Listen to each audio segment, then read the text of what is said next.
A Cannavaro, vediamo il capitano con il destro tagliato profondo a cercare lo scatto di Mannini, preciso e puntuale, entra in area di rigore, Mannini sotto porta, Lavezzi finisce nel rete, si gonfia la rete, si gonfia la rete, si gonfia la rete, Lavezzi, e il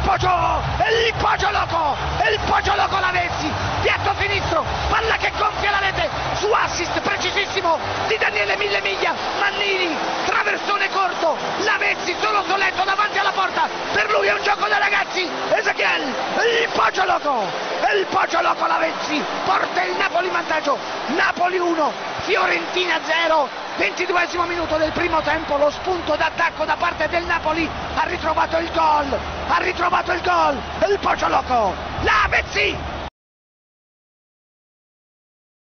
Palla per Lavezzi, appoggia a terra, prova il destro, tagliato, in rete! Si gonfia la rete! Lavezzi!